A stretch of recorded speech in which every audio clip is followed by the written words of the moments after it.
pour bien accompagner, il y a le temps de... Premier temps, c'est le premier contact. Le premier contact, il est fondamental. Soit la personne âgée va déjà se dire « j'accroche » parce que c'est quelqu'un qui est souriant, c'est quelqu'un qui arrive à parler en se faisant comprendre. Il y a beaucoup de personnes âgées sourdes où si la personne parle dans ses dents et pas assez fort, ben la personne ne comprend pas. Le sourire, c'est basique, mais sourire, quelqu'un de souriant, pour une personne âgée, c'est un peu la gaieté qui rentre, la jeunesse qui rentre chez elle, même si c'est une personne de 50 ans, c'est la jeunesse pour la personne âgée. Après, c'est vraiment la posture, comment je me positionne. Ne pas se mettre derrière une personne et puis lui raconter des choses, lui dire, c'est vraiment savoir se mettre en face, se mettre à la bonne hauteur, savoir se poser, s'arrêter.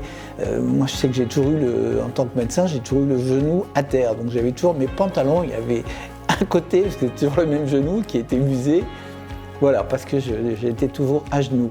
Donc, se regarder, sourire. Donc ça, c'est la première des choses, moi, qui me paraît indispensable. Après,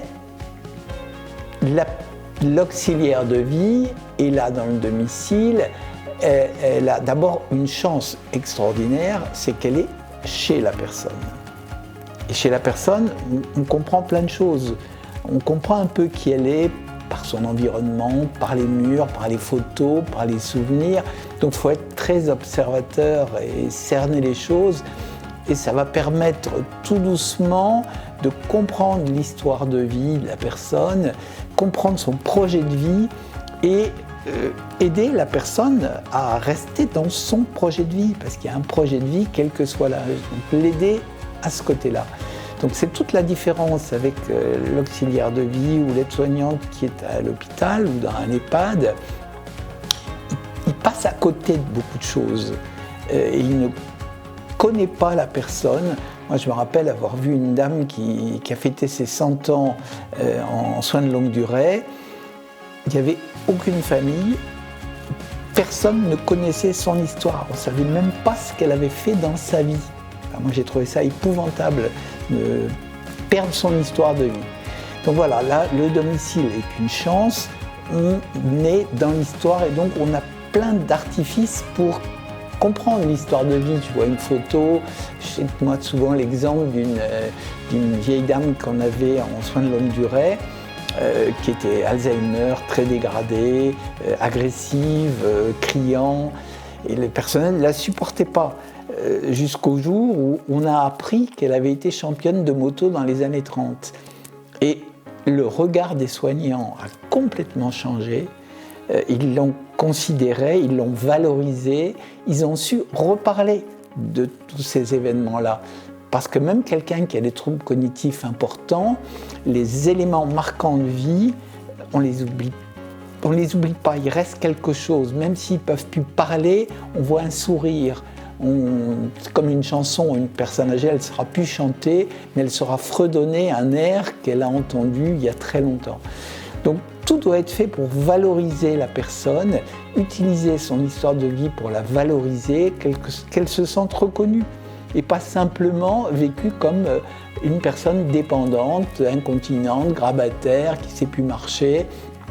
Et parce qu'elle l'oublie par moments quand elle est assise et qu'elle parle de son histoire, elle revit son histoire et elle oublie même sa dépendance. Et c'est important que l'auxiliaire de vie, elle découvre vraiment tout cela.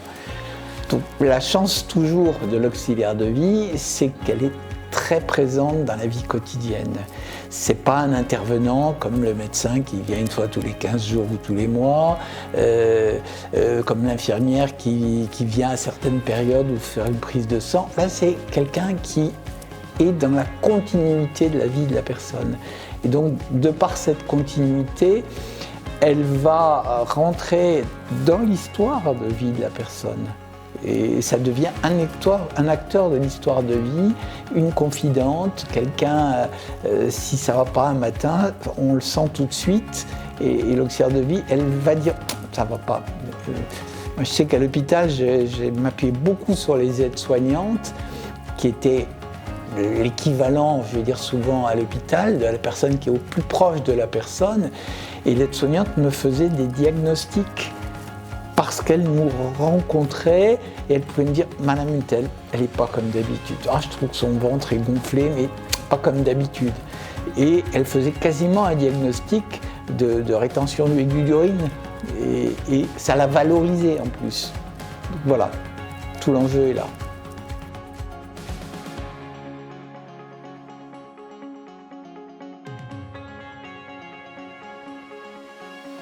Alors pour moi, le travail en réseau, ça a toujours été mon enjeu premier, parce que chacun joue un rôle, mais que tous les rôles des intervenants sont aussi importants que les autres.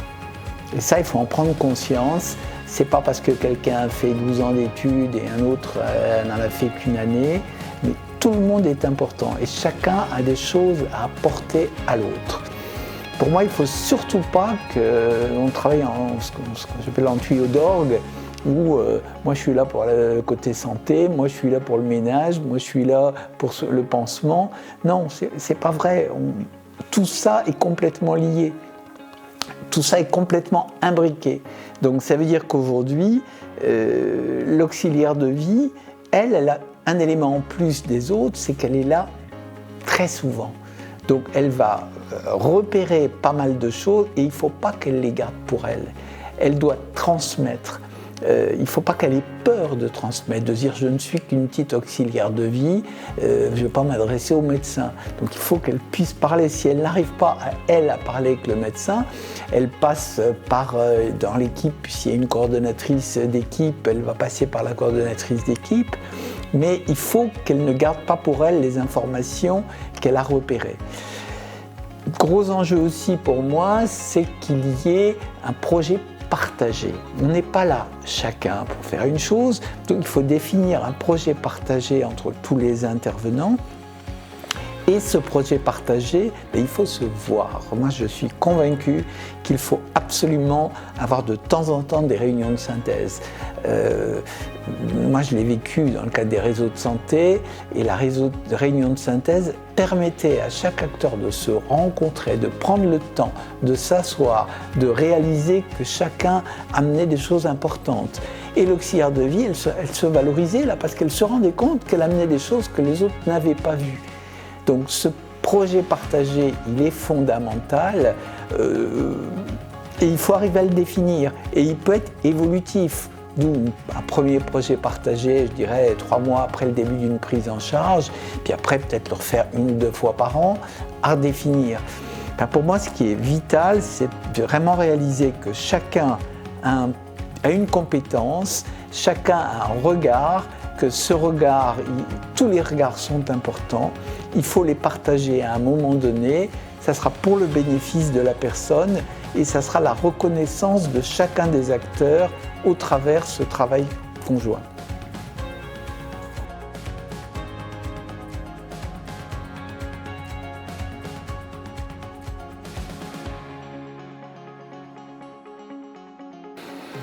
Les liens humains, c'est toujours ce qui va construire une démarche, c'est toujours le plus important. Alors, je vais commencer par les liens avec la famille.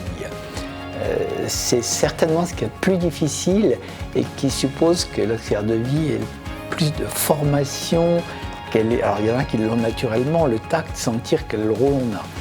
On ne se rend pas compte que lorsqu'on accompagne une personne âgée qui a une fratrie d'enfants, il y a une histoire familiale derrière, où chacun avait déjà un rôle. Et donc il faut un petit peu respecter, comprendre que un tel il sera peut-être plus difficile parce qu'il a toujours été compliqué dans la fratrie, un tel c'est celui qui est le plus consensuel, voilà. Et pour moi je pense qu'il faut essayer un peu à la fois qu'il y ait un référent familial qui soit le lien officiel avec l'auxiliaire de vie, sinon elle ne s'en sortira pas. Deuxième chose, avec tous les intervenants, le lien humain ne se créera que si on partage un projet ensemble vis-à-vis de la personne et qu'on sache de temps en temps se poser, se voir, se mettre autour d'une table pour en parler. Et ce lien humain se créera lorsqu'on chacun se sentira valorisé et reconnu dans son travail autour de la personne qu'on accompagne. Et enfin, le lien avec la personne elle-même, là encore, il est fondamental. Comment se situer dans le lien tout en gardant le respect de la personne qu'on accompagne, tout en créant un climat de confiance et tout en ne prenant pas la place des enfants. On est chacun dans un rôle, on a se méfier d'une relation trop affective que les enfants vivront mal. Donc garder la distance nécessaire en fonction de la personne qu'on a en face. Alors ce sera très différent si la personne âgée n'a pas de famille, n'a pas d'enfant. On pourra peut-être être un peu plus dans l'affect. Voilà, trouver le juste équilibre.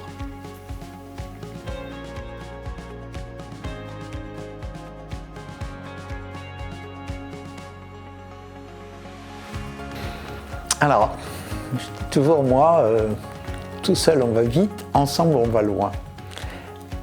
Parce qu'ensemble, on amène un regard beaucoup plus global, beaucoup plus large. Chacun des centres d'intérêt a une façon d'analyser les choses et on s'enrichit mutuellement.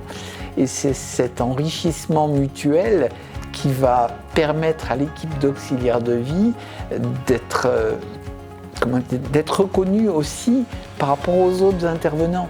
L'équipe pluriprofessionnelle, pluridisciplinaire qui intervient, elle va se rendre compte que plus c'est riche, plus on amène d'éléments grâce à l'équipe d'auxiliaires de vie, plus on sera en capacité de bien accompagner la personne âgée dans le cadre de son plan personnalisé de santé.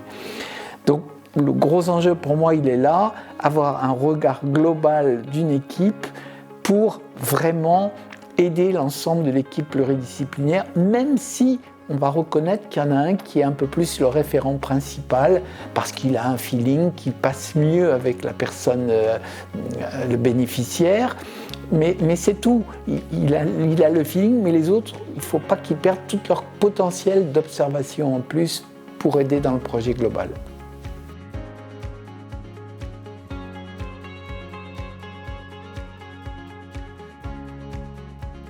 Être en capacité de comprendre qu'elles ont un rôle vraiment essentiel, qu'elles sont vraiment à la base de l'accompagnement. Et si l'auxiliaire de vie joue bien son rôle, ben ça va aider considérablement l'équipe pluridisciplinaire. Et donc, c'est être capable de se dire, j'ose pas parler, mais je sais des choses et je vais aider les autres. Je suis dans l'aide des autres au profit du bénéficiaire. Pour moi, c'est vraiment votre métier, il est essentiel. Pour moi, c'est vraiment ça que j'ai envie de leur dire.